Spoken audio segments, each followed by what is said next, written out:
Sudah 5 tahun keluarga Siati menempati rumah di tengah lahan pertanian luas La Glacière yang terletak di kawasan Les Écrins, Seine-et-Marne, sekitar 1 jam berkendaraan dari kota Paris di Prancis. Rumah itu kini hanya ditempati 3 orang, yakni si bungsu Priscilla dan kedua orang tuanya. Kakak-kakak Priscilla sudah dewasa dan tinggal di tempat lain. Bagi orang lain, mungkin tinggal di kawasan pertanian yang sepi sangat membosankan, juga agak menakutkan. Tapi Priscilla Siati tidak pernah komplain tinggal di kawasan yang berpenduduk tak lebih dari 600 orang itu. Sepanjang mata memandang, cuma lahan pertanian membentang, sepi, senyap. Tetangga terdekat hanya satu keluarga. Priscilla duduk di kelas 9 dan punya banyak teman. Dia seorang remaja normal yang gembira. Tapi beberapa waktu belakangan ada yang berubah di dirinya. Priscilla kerap gelisah dan ketakutan. Aku merasa ada yang selalu menguntit dan mengawasiku, tapi aku tidak tahu siapa dia, katanya kepada teman-temannya. Sepertinya ketakutan Priscilla berawal dari rumah. Ada orang misterius yang kerap menelpon rumah keluarga Siati. Namun setiap telepon diangkat, hening, tak ada suara di seberang sana. Hal ganjil lainnya terjadi pada Desember 2000 dan Januari 2001. Seseorang merusak jendela rumah mereka. Juga ada yang memindahkan posisi kursi dan meja di halaman rumah. Sesungguhnya, wajar saja dia merasa ada yang menguntit dan mengawasinya. Sebab sang setan memang telah mengintainya sejak lama. Dan sang setan sudah menetapkan satu hal. Hari penghakiman telah tiba bagi Priscilla Siati. Pria itu membuka laci kompartemen mobil dan memasukkan seluruh barang yang dibutuhkan untuk melancarkan aksinya. Topeng setan berwarna merah, sarung tangan, dan lakban. Lalu dia pamit pada orang serumah, "Aku akan ke Paris untuk membeli CD." Tapi bukannya pergi ke Paris, dia malah mengarahkan mobilnya ke kawasan Les Écrins, menuju sebuah rumah yang berada di lahan pertanian La Glacière. Pagi itu, di musim dingin 8 Februari 2001 masih gelap. Suhu sekitar 1 hingga 8 derajat Celcius. Musim semi masih sebulan lagi. Si pria memarkir mobil di tempat tersembunyi, agar dirinya bisa leluasa mengintai pergerakan di rumah itu, menunggu saat yang tepat. Sekitar pukul 6.30 pagi, dia lihat sebuah mobil meninggalkan rumah. Nah, kini saatnya beraksi sebab mangsanya tentu sendirian di rumah. Pria itu mengambil peralatannya, topeng setan, sarung tangan, dan lakban, lalu berjalan menuju jendela di bagian belakang rumah. Sepasang sepatu sneaker yang dikenakannya menginjak tanah lembek di sekeliling rumah. Dia memakai topeng setan berwarna merah, lalu menempelkan lakban di kaca jendela sebelum memecahkannya guna meredam suara. Begitu jendela terbuka, dengan tenang dia masuk ke dalam rumah dan langsung menuju kotak sekring untuk mematikan aliran listrik. Sekarang saatnya menuju kamar tidur untuk menemui mangsanya. Namun sial, saat melangkah badannya menyenggol perabotan hingga menimbulkan bunyi. Tiba-tiba dari dalam kamar terdengar suara. "Siapa itu?" Seorang gadis remaja keluar dari kamar. Dia berusaha menyalakan lampu tapi gagal. Di tengah ruang yang temaram, gadis itu melihat seorang pria bertopeng setan menuju ke arahnya. Sang gadis terkejut dan segera berlari ke kamar mandi mengunci diri di sana. Si pria bertopeng setan mencoba mendobrak pintu kamar mandi. 1 kali, 2 kali, 3 kali, gagal. Saat melihat jendela kecil di atas pintu, si pria berusaha memanjat. Pada saat yang sama, sang gadis membuka pintu kamar mandi dan menghambur keluar menuju ruang tamu. Dia buka jendela dan langsung melompat keluar, berlari sekencang mungkin di tengah udara dingin, hanya mengenakan baju tidur tanpa alas kaki. Pria bertopeng segera mengejar. Napasnya tersengal akibat topeng yang dikenakannya. Langsung dia lepaskan topeng itu dan membuangnya begitu saja. Dia terus mengejar si gadis remaja bak predator yang tengah memburu mangsa. Dalam waktu singkat, buruannya tertangkap. Sang gadis terkejut melihat wajah pria itu. "Ingat istrimu," pintanya mencoba menyadarkan si pria. Tapi yang diterima sang gadis malah tikaman berkali-kali. Meski dia telah roboh dan tidak bergerak lagi, pria itu terus menikamnya seperti orang kesetanan. Sekeliling senyap, Tak seorang pun melihat kejadian mengerikan itu. Usai menuntaskan aksinya, si pria menarik tubuh sang gadis ke dekat parit kecil. Setelah itu, dia bergegas pergi. Sang gadis remaja yang malang tewas di penghujung musim dingin di usia 14 tahun. Musim semi yang sebentar lagi tiba akan terasa sepi tanpa kehadiran Priscilia Ciati. Pagi itu seperti biasa, seorang pria pekerja upahan datang dengan mobilnya untuk bekerja di lahan pertanian. Tiba-tiba dia melihat sesuatu yang ganjil di rerumputan di dekat parit. Dia segera menghentikan mobil dan mendekati parit di lahan pertanian milik keluarga Ciati. Betapa terkejut dirinya melihat sosok yang dikenalnya, Priscilia, anak bungsu keluarga Ciati, terkapar bersimbah darah di atas rumput. Pria itu berlari ke rumah untuk memberitahu orang tua Priscilia, tapi mereka tidak ada. Tanpa pikir panjang, dia langsung menelpon stasiun polisi Château-Léon-Brie. Tak lama polisi tiba di TKP. Melihat kondisi korban yang mengerikan, polisi memanggil bantuan beserta tim forensik. TKP segera diamankan dan tim forensik mulai bekerja. Kematian Priscilia tidak wajar, begitu banyak luka tikaman di tubuhnya. Sepertinya sebelum ajal menjemput, Priscilia sempat melakukan perlawanan. Hal itu tampak dari luka-luka di tangannya. Sepertinya dia berusaha menangkis senjata tajam yang dipakai si pelaku. Hal ini menguntungkan bagi penyidikan. Berarti ada kontak langsung antara Priscilia dan si pelaku, sehingga kemungkinan DNA si pelaku tertinggal di tangan Priscilia juga di balik kukunya. Tim forensik pun mengambil sampel DNA dari tangan dan dari bawah kuku Priscilia untuk nantinya diperiksa di lab. Diperkirakan setelah Priscilia ditikam, si pelaku menyeret jasadnya 2,5 meter ke arah parit. Sepertinya tujuannya agar jasad itu tidak terlihat dari jalan. Tak jauh dari tubuh Priscilia ditemukan sebuah topeng mengerikan. Topeng setan berwarna merah. Apakah si pelaku mengenakan topeng? Mengapa dia memakai topeng? Apakah karena dia takut korban akan mengenalinya? Mungkinkah Priscilia mengenal pembunuhnya? Topeng itu sangat bermanfaat bagi penyidikan. Mengapa? Sebab di bagian dalam topeng biasanya tertinggal keringat dan sebum atau minyak kulit si pemakai. Tim forensik pun mengambil sampel DNA dari topeng itu. Sementara itu orang tua Priscilia yang berada di tempat kerja sudah diberitahu perihal tewasnya si anak bungsu. Mereka syok menghadapi kejadian itu. Mereka baru saja meninggalkan anak mereka dalam kondisi baik-baik saja dan hanya kurang lebih 2 jam sang anak telah tewas dengan cara yang sangat sadis. Setiba orang tua Priscilia di rumah, polisi langsung menanyai mereka. Keduanya menjelaskan beberapa waktu belakangan mereka memang kerap mengalami kejadian aneh. Ada orang misterius yang kerap menelpon rumah. Jendela rumah juga pernah dirusak. Begitupun posisi kursi dan meja di halaman pernah dipindahkan seseorang. Tim memeriksa sekeliling rumah dan menemukan ada jendela yang dirusak. Kacanya tampak ditempeli lakban lalu dipecahkan untuk meredam bunyi. Tim forensik meneliti potongan lakban yang tertinggal di jendela dan mengambilnya untuk nantinya diperiksa di lab. Di permukaan lakban kemungkinan tertinggal sidik jari atau jejak sarung tangan si pelaku.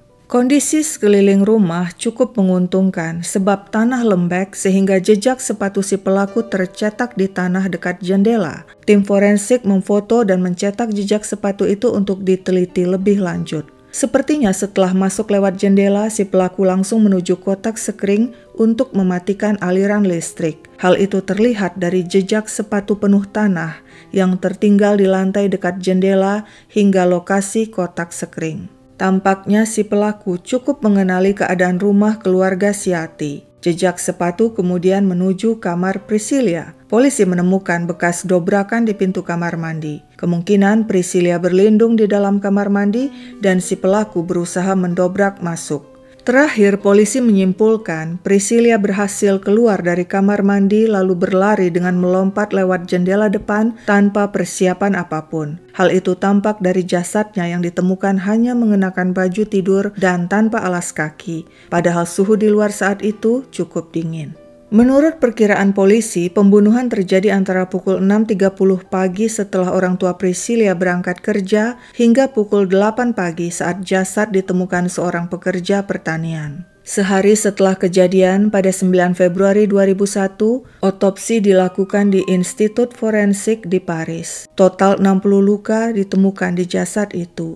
8 luka tikaman pertama ada di bagian belakang tubuh. Setelah si pelaku menikam Priscilla 8 kali di bagian belakang, dia lanjutkan menikam 52 kali di sekitar dada dan leher Priscilla. Begitu kejam. Diduga si pelaku mengenal Priscilla dan melampiaskan kemarahan yang luar biasa dengan melakukan tikaman berkali-kali menggunakan pisau dapur. Saat melakukan aksinya, si pelaku memakai sarung tangan dapur dengan motif timbul seperti berlian atau wajik. Hal itu ditemukan dari motif wajik yang tertinggal di lakban yang ditempel si pelaku di jendela. Berdasarkan pemeriksaan telapak sepatu, disimpulkan sepatu yang dipakai si pelaku adalah jenis sneaker. Lewat pemeriksaan DNA yang ada di topeng, berhasil disimpulkan si pelaku adalah seorang pria. Polisi lalu mencocokkan DNA si pelaku dengan database DNA pelaku kejahatan lainnya yang dimiliki polisi, tapi nihil, tidak ada yang cocok. Polisi mengerahkan segala kemampuan.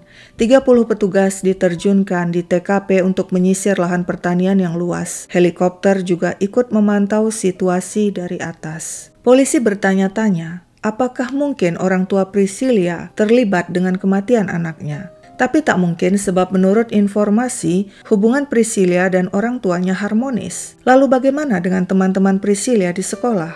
Polisi juga mendapat informasi, Priscilla remaja yang baik, tidak bermasalah. Dia tidak punya pacar, juga tidak punya musuh.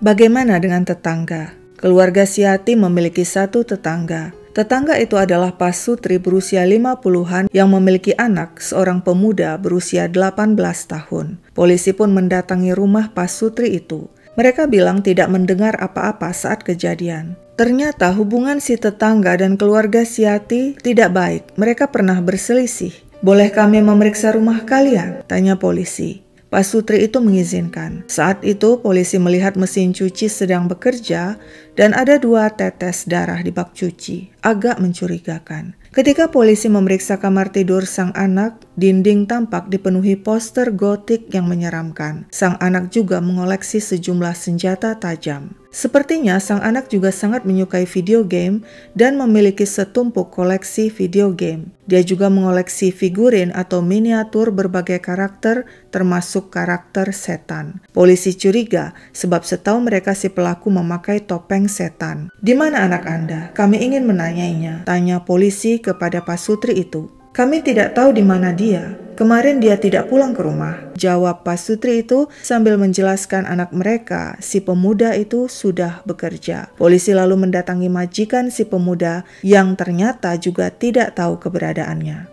Namun sehari setelah pembunuhan, si pemuda mendadak muncul di kantor polisi setelah mendengar dari majikannya dirinya dicari polisi. Kepada polisi si pemuda bilang dia tidak tahu menahu tentang tewasnya Priscilla. Saat kejadian itu, dia tidur di rumah temannya usai magang di suatu tempat. Hal itu dibenarkan teman-temannya. Polisi pun mundur mencari kemungkinan lainnya. Sementara itu, kedua orang tua Priscilla mengungsi karena rumah mereka dipasangi garis polisi dan harus steril guna investigasi lebih lanjut. Keluarga Siati beruntung sebab sahabat mereka, keluarga Leroy, yang tinggal di desa lain dengan senang hati menampung mereka. Kedua keluarga itu sama-sama berduka karena semuanya mengenal baik Priscilla. Keluarga Luru memiliki 2 anak perempuan dan Priscilla kerap menjadi babysitter mereka. Selama tinggal di rumah keluarga Luru, orang tua Siati selalu menyampaikan perkembangan investigasi polisi. Mereka semua berharap polisi segera menemukan pembunuh Priscilla. Setelah membunuh Priscilla, pria itu berusaha tenang. Bahkan keesokan harinya dia masuk kerja seperti biasa di sebuah bakery. Tapi meski dia mencoba tenang, sesungguhnya pikirannya melayang kemana-mana. Dirinya tidak fokus. Hari itu untuk pertama kalinya, roti yang dipanggangnya gosong. Sampai-sampai rekannya yang lain heran melihat tingkahnya. Pria itu cemas. Mungkinkah kejahatannya terbongkar? Tentu saja mungkin. Terbukti pada 10 Februari 2001, 2 hari setelah pembunuhan, polisi mengetuk pintu rumahnya. Saat itu kebetulan dia sendirian di rumah sebab istri dan anak-anaknya sedang pergi. polisi menyampaikan kecurigaan mereka bahwa dirinya terlibat pembunuhan Priscilia. "Kami ingin memeriksa rumah Anda." Si pria tampak tenang. "Silakan," katanya. Pertama yang dilakukan polisi adalah mencari sepatu sneaker milik si pria. Mereka ingin mencocokkan telapak sepatu dengan jejak sepatu yang ditemukan di TKP. Si pria memang memiliki sepasang sneaker, tapi telapak sepatu itu berbeda dengan telapak sepatu yang ditemukan di TKP. Telapak sepatu miliknya tampak begitu rusak, sungguh aneh. Tapi ada bercak kecoklatan di sepatu sneaker itu, seperti bercak darah yang mengering. Polisi pun menyita sepatu itu untuk diperiksa di lab. Polisi melanjutkan penggeledahan di garasi. Di sana mereka menemukan beberapa hal ganjil, sebuah teropong malam atau night vision, sebuah topeng karet menyeramkan yang berbentuk wajah mayat, dan satu box sarung tangan dengan motif berlian atau wajik, sama dengan jejak sarung tangan yang tercetak di lakban yang ditemukan di jendela rumah Priscilia.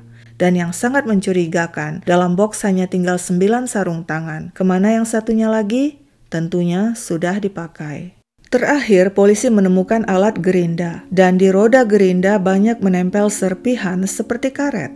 Polisi kini mengerti, pria itu sengaja merusak telapak sepatu sneakernya. Bukti-bukti sudah cukup, polisi pun meringkus si pria dan membawanya ke markas. DNA-nya diambil untuk dicocokkan dengan DNA yang ditemukan di TKP. Ketika tubuh pria itu diperiksa, ditemukan luka di tangannya. Si pria mengatakan, "Tanganku terluka saat aku membuat sandwich." Polisi bertanya lagi, "Lalu mengapa lenganmu penuh bekas cakaran?" Pria itu gelagapan, tidak bisa memberi jawaban jelas. "Di mana kau berada pada hari pembunuhan Priscilia?" Pria itu menjawab, "Aku libur kerja dan pagi-pagi pergi ke Paris membeli CD." Polisi bertanya pada si pria mengapa telapak sepatunya rusak. "Oh, itu karena cara jalanku yang aneh, makanya telapaknya cepat rusak." Tentu saja polisi tidak percaya begitu saja. Mereka menunjukkan alat gerinda. "Lalu serpihan karet apa yang ada di sini?" Si pria gugup. Polisi lalu berkata, "Kau sengaja menggerinda telapak sepatumu agar berbeda dengan telapak sepatu yang kami temukan di TKP." Polisi membeberkan bukti lainnya. Bercak kecoklatan yang ditemukan di sepatu si pria adalah darah Priscilia. Hasil tes juga menunjukkan DNA pria itu sesuai dengan DNA yang ditemukan di topeng setan dan di kuku Priscilia. Tak ada lagi gunanya berkelit. Pria itu akhirnya mengaku dialah pembunuh Priscilia. Tapi mengapa dia membunuh gadis remaja itu? Begini ceritanya. Si pelaku bernama Didier Leroux, usia 39 tahun, dia dan istrinya sudah menikah 13 tahun dan memiliki 2 anak berusia 7 dan 2 tahun. Sehari-hari Didier bekerja di bakery membuat kue dan roti. Sudah bertahun-tahun keluarga Leroux bersahabat dengan keluarga Ciati. Hubungan mereka begitu dekat. Mereka kerap merayakan ulang tahun, Natal, dan Tahun Baru bersama. Anak-anak mereka juga dekat. Kakak Priscilia bahkan jadi ibu baptis bagi seorang anak Leroux. Priscilia juga kerap menjadi babysitter bagi anak-anak keluarga Leroux. Ayah Priscilia terkadang membantu memperbaiki kerusakan di rumah keluarga Leroux, dan sebagai balasannya Didier yang bekerja di toko bakery memberikan kue-kue buatannya untuk keluarga Ciati. Saat terjadi tragedi pembunuhan Priscilia, untuk sementara keluarga Leroux menampung pasutri Ciati yang dengan rutin menyampaikan perkembangan investigasi tewasnya anak mereka kepada Didier Leroux. Termasuk ketika ditemukan jejak sepatu sneaker di TKP, mereka juga memberitahukan hal itu kepada Didier. Saat itu mendadak sikap Didier jadi aneh. Bolak-balik dia menegaskan dirinya tidak berada di kawasan Les Écrins pada hari kejadian. "Aku di Paris membeli CD," demikian katanya berulang-ulang.